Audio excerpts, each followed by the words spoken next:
Kenyatta may have declined to sign the controversy-ridden Election Laws Amendment Bill, but the changes are now law.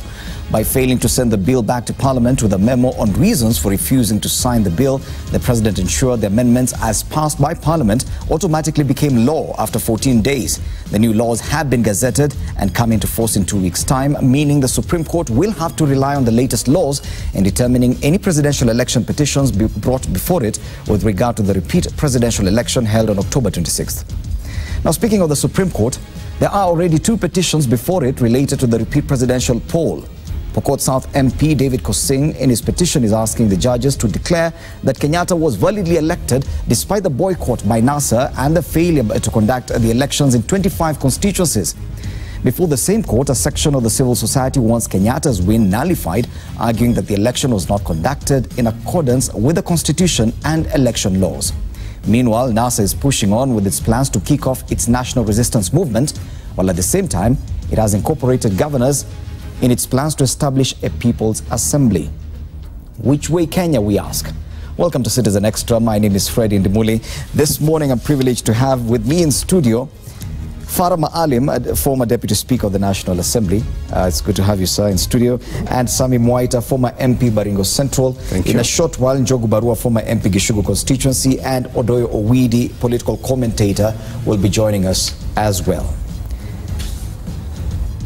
Now, early this week, while accepting his certificate from the IEBC following his election win, President Uhuru Kenyatta actually mentioned something to do with the election laws and said that he did not sign those laws. Let's listen to what he had to say. Me, for signature as president, I was also compelled by my own conscience to go back to the origins of law. If an act of parliament is a direct expression of the will of the people, are the people happy with the law? Others argued that to change the electoral law ahead of the 26th election was to privilege myself over the other competitors. And because the law must be founded on reasoned national consensus, I listened to these voices and I did not sign that new bill into law. The rule of good law does not discriminate. It gives us the right to act and the right not to act. The right to vote and equally the right not to vote. Yes, with Parliament leadership submitted to President Uhuru Kenyatta the Election Laws Amendment Bill, all eyes on the head of state. The international community, meanwhile, and religious leaders urged him not to assent to the bill, whose passage in the 2 chambers of Parliament was acrimonious. NASA MPs boycotted House seatings with regard to that debate. The president said, and he gave reasons, and those in attendance actually applauded the president when he said he gave his reasons why he did not sign the bill. But simply by failing to return the bill to Parliament with a memo, as should happen, the president was, to some extent, being insincere, don't you think? I think it's in my opinion, never happened like this in the history of this country. That a president has either got to show reservations on a bill and send it back with a memo and say change ABCD, or it's always been only that. Yes. It's always been only that.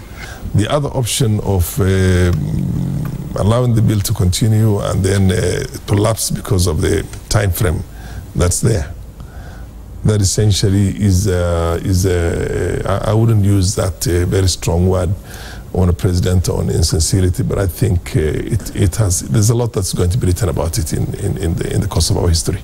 Because the question is, and yes. You've been... he achieved basically what he wanted, that's the point. The question, I think, comes the fact that he actually talked about it. Yes. He came out, because even talk before that was that probably he's going to do this, that he's going to let it lapse and become law without necessarily signing it. But when he came out to say and give reasons that I did not sign this bill because I wasn't comfortable with this, then everybody else should have expected that he would send it back to Parliament with a memo saying these are my reasons why I will not sign this bill. So the confusion comes in. The president comes out and says, I did not sign this bill, I believe this bill should be like this and the other. Then he does not do that. He does not send that message to Parliament.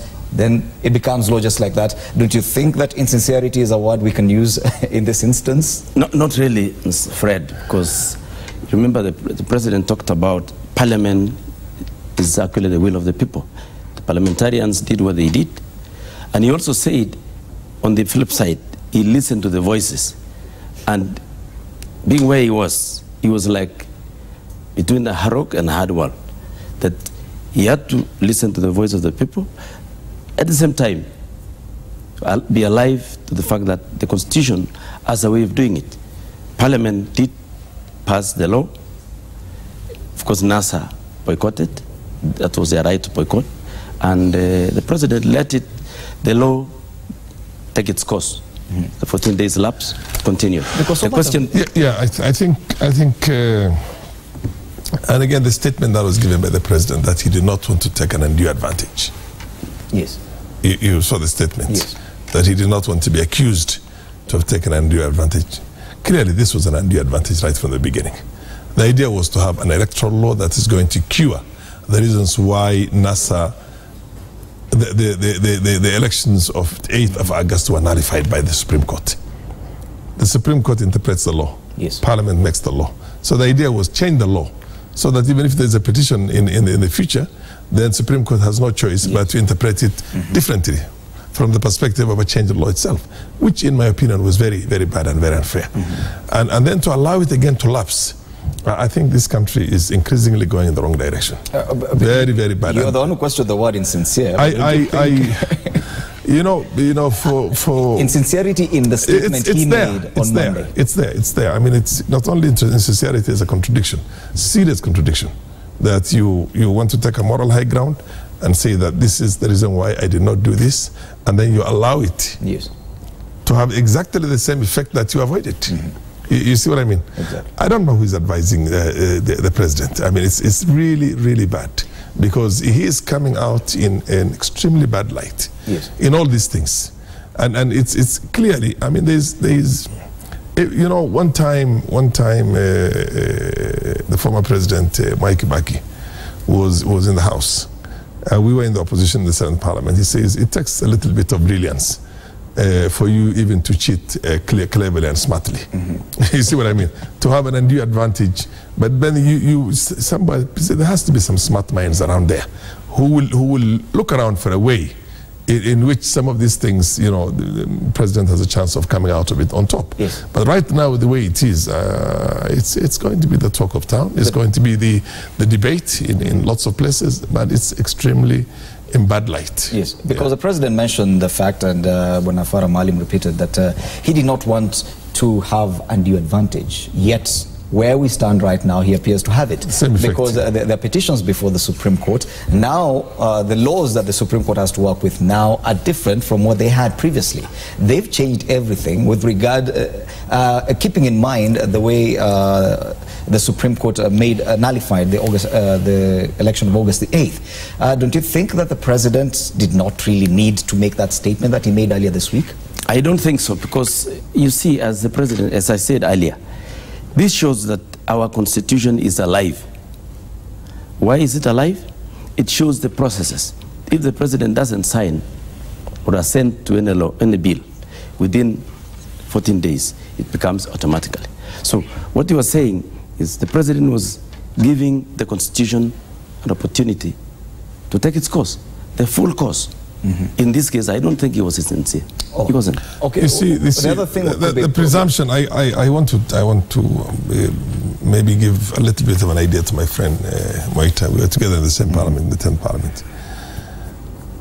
Constitution itself does not function in isolation. Constitution is functioning and operating within a process of constitutionalism in which there's a responsibility on everybody. When the framers of this constitution determined that the president has got to give assent, the idea was give assent or send in a memorandum, period. Yes. There was no third way. There was nothing like allowing something to lapse. Of course, there is the possibility of overriding. He sends in what do you call it? You know, if they had some smart guys around him, what he would have done is publicly pretend to be against the bill, the way it is itself, and sending with what do you call a memorandum, a memo, and say, no, you have to change A, B, C, D, E, F, G. And then privately, maybe some folks will be saying, let's shoot that down. So it comes back to him. It comes back to him again. He goes back and then it comes back. When it comes back 2 times, I mean the third time it becomes law. Yes. He's been overridden by Parliament. Yes. So even that would have been a smart way. Better. Well, it's a more clever way of achieving the objective that essentially he wanted to achieve. Could it have been an afterthought that probably circumstances changed? Yes. Maybe by Monday when he was saying that, probably he was genuinely saying so, and he had no intention of signing it, and probably he even had a memorandum sent back to Parliament, but probably as an afterthought he thought, let me not, let's just leave it, allow it to lapse. What could have changed? What could have changed? You see, all that is an indication that there are no proper minds there. You see, when you look at these things, you're supposed to look at different scenarios. I mean, if you have a strategist out there, you have a boardroom of smart guys, you get them from all the different divides.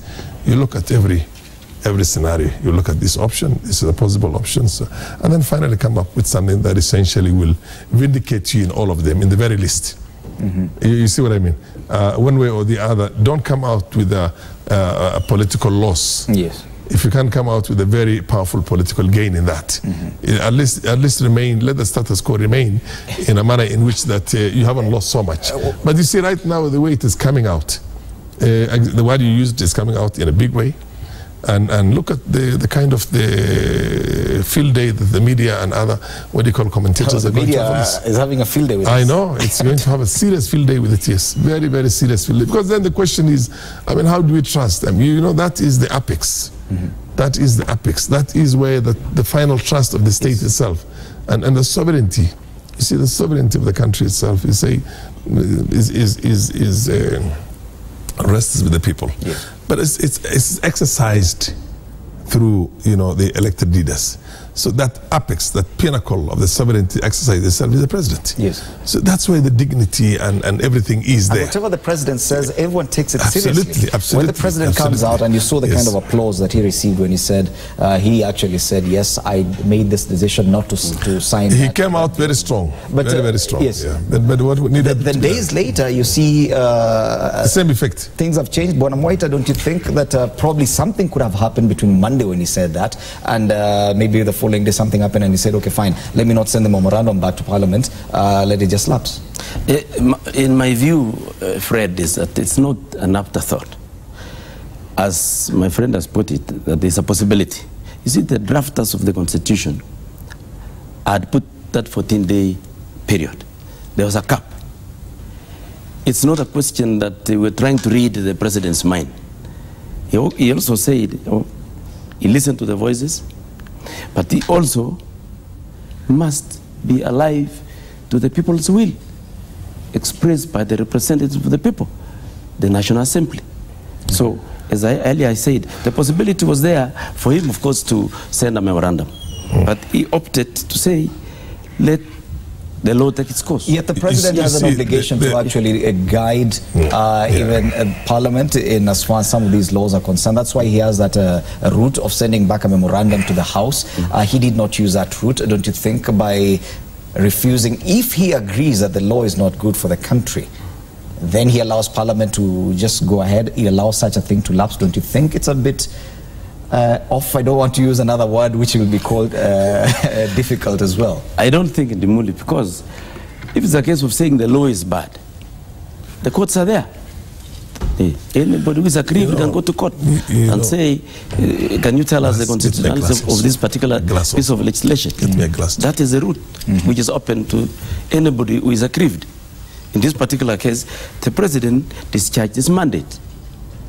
He would have discharged his mandate by sending a memorandum to the Assembly, which he never did. He never did. It decided to allow the law and the constitution to take its course for the elapse, which my friends seem to have accepted. The presumption, or the presupposition of this, the very practice of Parliament making a law, a bill, basically, and exhausting the process of the bill through all the readings and taking it to the President for assent to become a law, was to create a situation in which the executive arm of the government and the legislative arm of the government are able to more or less restrain one another. You see what I mean? Yes. They're not a very strong executive that can, ride roughshod on the legislature, or a legislature that essentially is also equally must get that kind of an accent. It doesn't matter how big the majority is. But the process is there. But the idea is that democratic control, that restraint on the exercise of power, or rather the unlimited exercise of power. So in a situation in which whether that executive and that legislature are meshed into one, more or less one big thing. Like the case is like the case right now, having the tyranny of numbers in here, where executive can get any law it wants done in that place. I think the statement he gave initially had already set him apart. It had already given him a very powerful credit.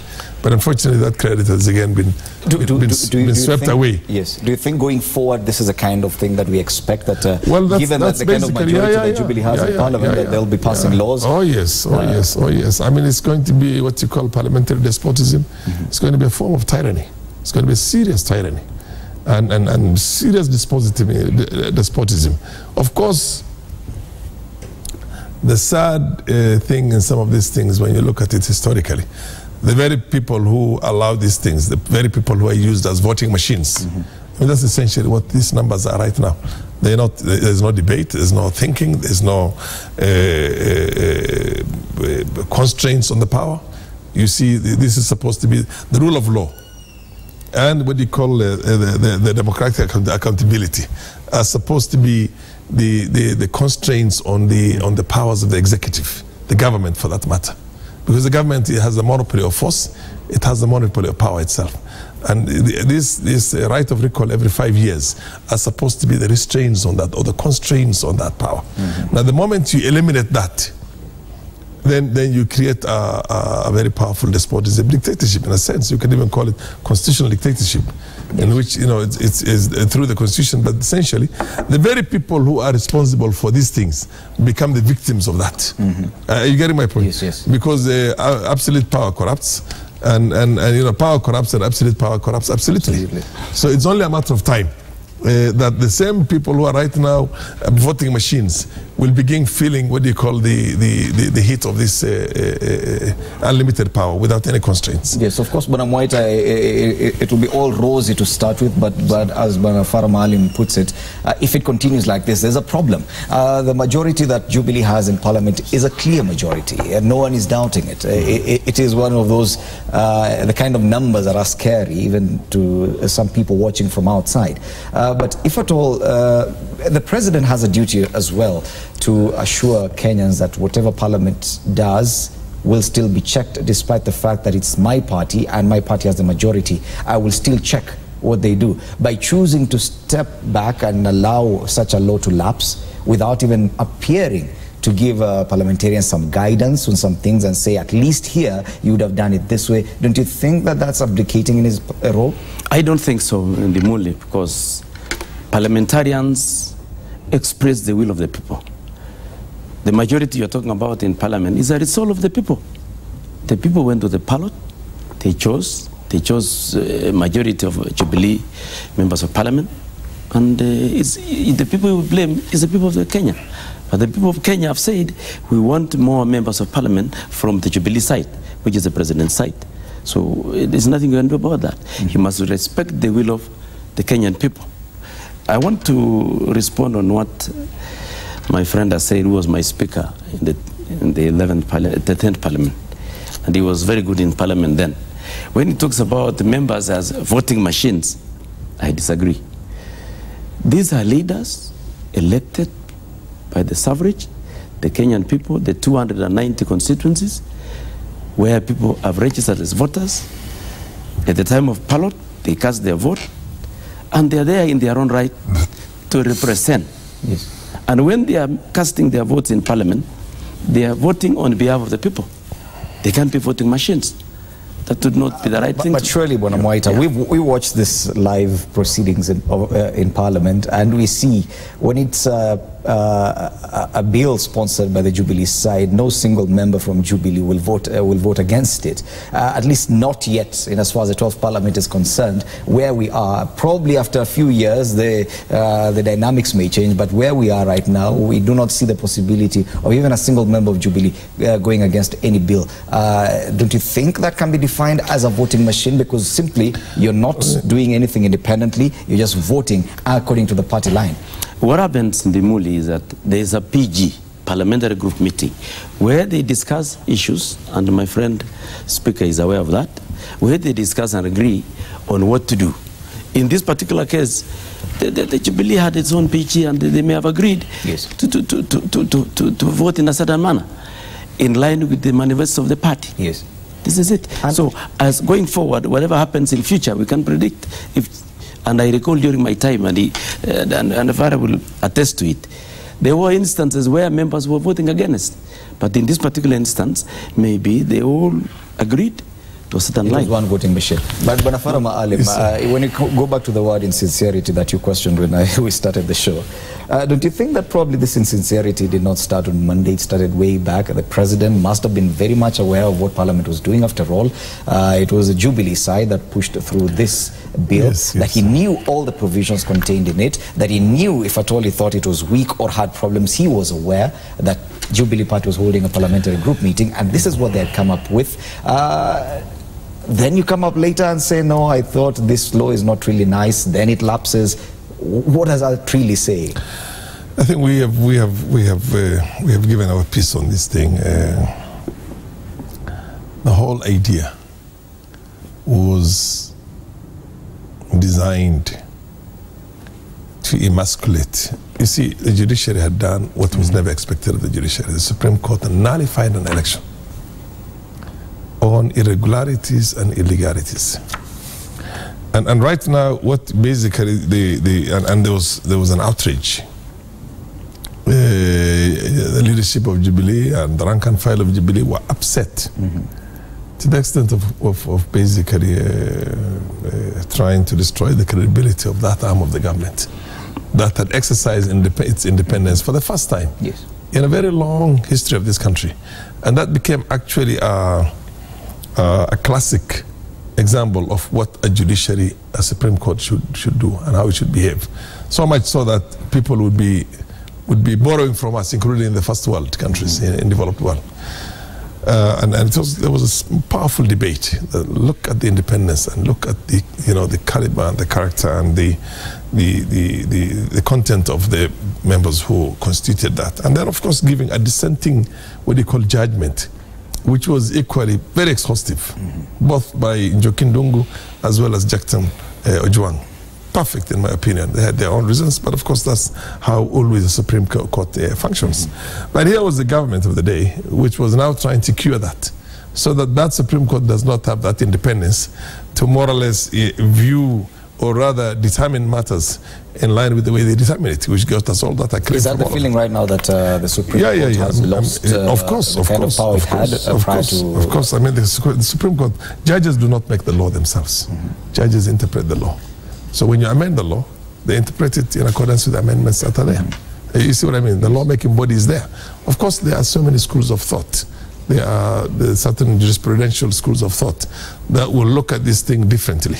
And the possibility of that also emerging is there. But what I want to seriously tell Kenyans here is that we don't try and learn from history. Today, the most intensive political contest is between Raila Odinga and Uhuru Kenyatta. Raila Odinga is the son of Jaramogi Oginga Odinga, and Uhuru Kenyatta is the son of the first president, Jomo Kenyatta.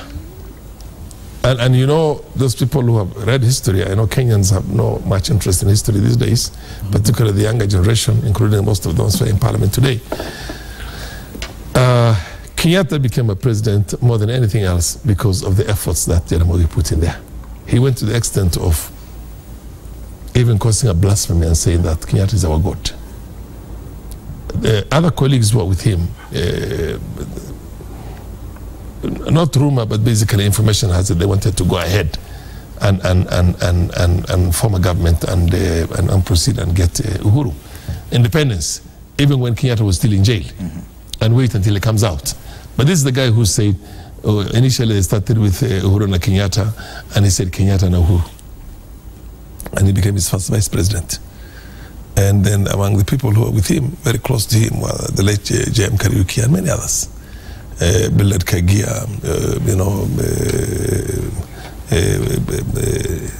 Dubai, Fred Kubai, and others. But the same people who basically were there for one another were the ones who fell out before anybody else. And within a few years of independence, Jaramogi found himself at the receiving end of his own friend. His erstwhile friend. And he was in jail, in detention. So the only thing when you're creating a piece of legislation, the big advice is that consider a situation in which that legislation is in the hands of your worst enemy.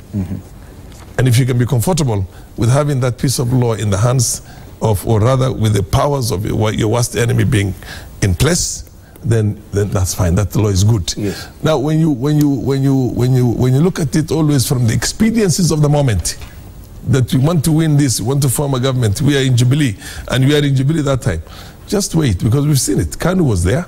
The people who suffered detention were not Ronald Ngala and the other people, and Masinde Muliro, who were opposed to Kanu and opposed, did not even care whether Kenyatta came out of jail or not. It's the same people who supported Kanu. The same people who supported, the same people who fought day and night for Kenyatta are the ones who ended up in jail and in detention, and basically that contestation is there up to today.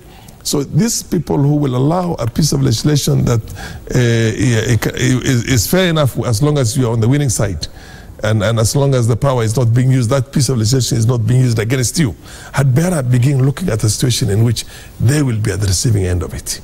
Bwana, what do you say to that? I want to agree with my friend that a legislation should not be to see whether it favors you, but it should be for posterity. But do you agree that these particular amendments were made with having in mind the Supreme Court and the judgment it made on September 1st? Not really, because the way I understand it, it was meant. Why the agency now? That's the point. It was meant to cure a certain lacuna within the law. But nonetheless, the legislation should be able to stand the test of time. It's an expression of the will of the people. And in the event with time, we find it's not serving the intended purpose, there is always room for amendment. Particularly, this law was, we did it, was it 2015, 2014, the agrimonious time? And it's now being amended. Maybe a few years down the line, the same parliament, in their wisdom, will see the need to amend.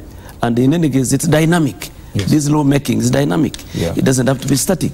Now, one of those very controversial provisions of this amendments is the reduction of the quorum of the IEBC commissioners from 5 to 3. Now that is low. It's a commission of 7 members. As it is right now, a minimum of 5 can operate. Yes, but the Constitution envisages that there are 7 commissioners. When you say a quorum of 3 in such an instance, are you not just creating a problem in future? You see, let me tell you one thing. Any judicial or quasi-judicial body that essentially is supposed to deliberate on this thing with an independence, an unfettered independence in which the law and the Constitution are the only things that they have to adhere to. You must have a quorum at least more than 50% of the number of the plenary of the Constitution of that. That's why in the Supreme Court you have 7 and a quorum is 5. 5 years. Yes. You cannot transact business if you have less than 5.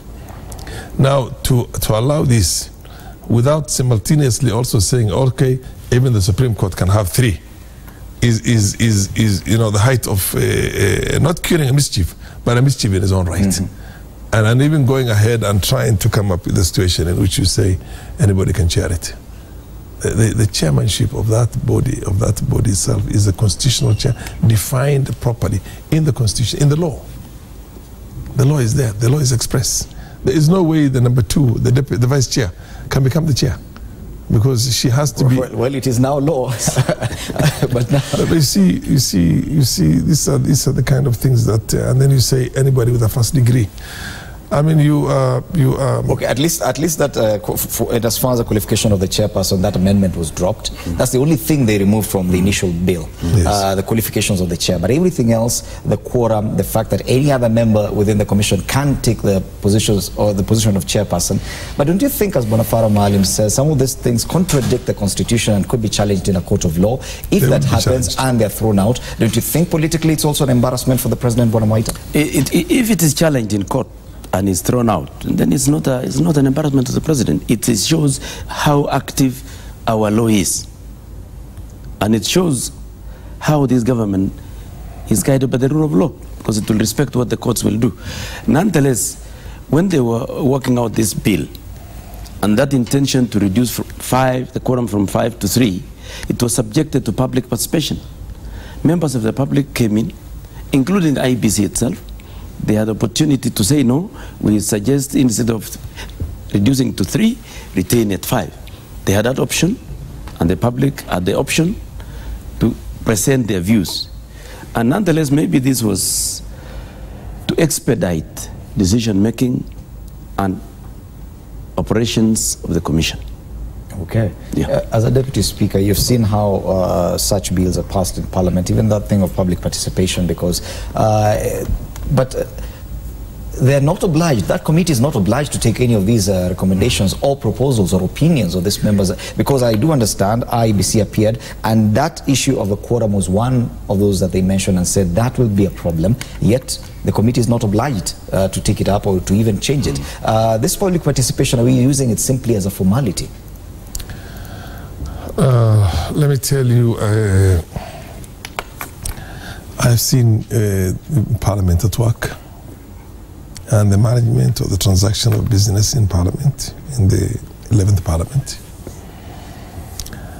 I was part of the management of Parliament in the 10th Parliament, so probably I would be the wrong person to describe this Parliament now. Under the new constitutional dispensation, it's a bit different. Yes, but I can tell you one thing. All that gains we made in that Parliament, impersonal management of the Parliament itself, where both myself and the Speaker at that time, Kenneth Marende, understood and internalized the weight on our shoulders that time because of the political schism that was there. That this is an institution that's going to save the country. And we decided we were going to run this thing impartially, completely non-partisan, and in the best possible way. And we tried our best. What we have now, in my opinion, is of course the conditions are a bit different. At that time, the margins between the ones who led the Parliament that time and the ones who did not lead was razor thin. It was very, very razor thin. The difference was very few between PNU and ODM. And now it is massive. It's big. They don't have a constitutional majority, but very close to a constitutional majority. But also you have to understand that there are how many petitions in Parliament who are in court right now in the same Parliament? There are very many, very many, and I think at least 50 or 60 petitions have a potential of succeeding, and which means that is going to be altered heavily. I think for posterity, for this country and for the future and the present of our country, we are destroying institutions, including the institution of Parliament, because of that absolute power, that absolute majority, and the way it's being managed in my opinion, leaves a lot to be desired. Yes. So, as a nationalist or as a patriot, you really need to look at the country in a bigger light than that. I mean, I and my friend had occasions in which we had to very seriously disagree with our side of the divide and say, no, this is not right. And this is our position, whether it pleases you or it doesn't please you. That kind of independence does not seem to exist in the current parliament at all. No. I will probably... You will stay away from the House, they will stay away. I will probably write this in my memoirs, or I write it in history myself, but there were very defining moments when we stood our ground, me and Kenneth Marende, and said, no, this is how it has to be transacted, and we transacted it in the best interest of the country. And I think that is now missing.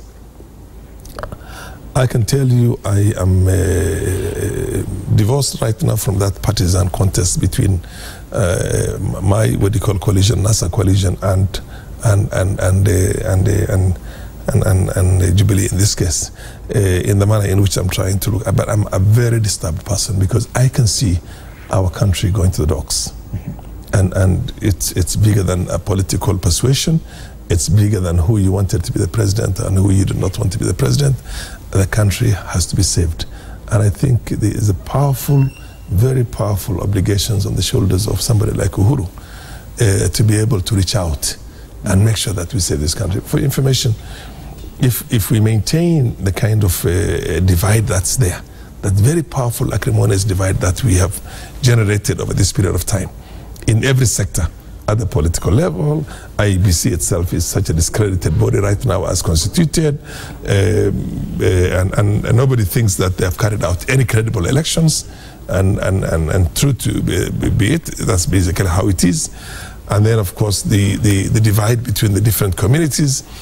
I think there is need for us to step back from the precipice and say, hey, let's not allow our country to go down the drain. Yes. and take a fall from this. And for your information, let me tell you, we're very close to becoming a failed state. If we get, oh yes, that's a serious statement. Oh yes. If that, what you call divide, is sustained a little bit longer, what you have to understand is that we were an island, a presumed island of peace and rule of law and democracy. Those were probably open to interpretations, but then there was a powerful striving to make this country the best country in the region, and that's why we have the importance we have. But if we don't, and we are basically a service industry, the service, what they call economy, the industrial sector of our economy depends very much on the neighboring countries, and with all these demonstrations and things you see in there, if they persist for a couple of weeks, you can rest assured that 50% of the cargo that used to come, or 60% used to come through Mombasa, will end up going through Dar es Salaam. We've already seen that before when we're trying to put up through the Lapset, the oil pipeline, when the Ugandans decided they're better off with Tanzania. There's a lot of considerations in that, and political stability in the future, visionary political stability, constitutes a big component of that decision making on the part of the Ugandans themselves. And then if we now have that, and the way things are going right now, we have these demonstrations, we have these things, and police are out there firing at people, bodies are being counted, we will lose out, and lose out big time. Yes. Investors are already, direct FDI, foreign direct investments, is diminished. The boss is performing the worst ever in the history of this country. Sustain this for a couple of months more, we will not be able to recover even in another 15, 20 years of relative stability. And we'll get into that discussion shortly, the issues to do with what will happen. NASA now using governors to push for the People's Assembly. They've kicked off also the first steps in ensuring that their national resistance movement takes off. But before that, coming back to Parliament, don't you think that what is happening now, and with the passage of this, not even the passage, the gazettement of this election amendment law, it's now law, that is just worsening the situation? Remember, people were complaining about these laws before the repeat election of October 26th. Now it will be used to determine the outcome of any petition before the Supreme Court, still to do the same process. Don't you think that we're just trying to worsen a problem? We're already in a hole, but we're just digging deeper? Mr. Ndimule, I don't think so, because as I said earlier, if there's any party or any person aggrieved with this loss, the gazettement can go to court and can go to court and get remedy. But nonetheless, I would want, before I continue, comment on what my friend speaker said. I think he gave a very harsh description that we're heading to a failed state. No. Failed states don't have democracies. Failed states don't have all elections regularly every 5 years. Failed states don't have all these institutions. Free society where courts determine issues independently. So I think that's a bit pushing it too far. But nonetheless, you talked about the independence of Parliament. Yes, it's independent, but you recall NASA told its legislators not to participate, and they pulled out. So what are we talking about? On the other side, that's the flip side. It's a problem. The flip side, they pulled out. It's like being told jump and you say how high. Yes. So I don't think that is where we're headed. Okay. Well, time now for a break. Citizen Extra will continue. When we come back, we discuss that big issue about the People's Assembly as well as the national resistance movement that NASA is working on ensuring that it takes off. That after the break.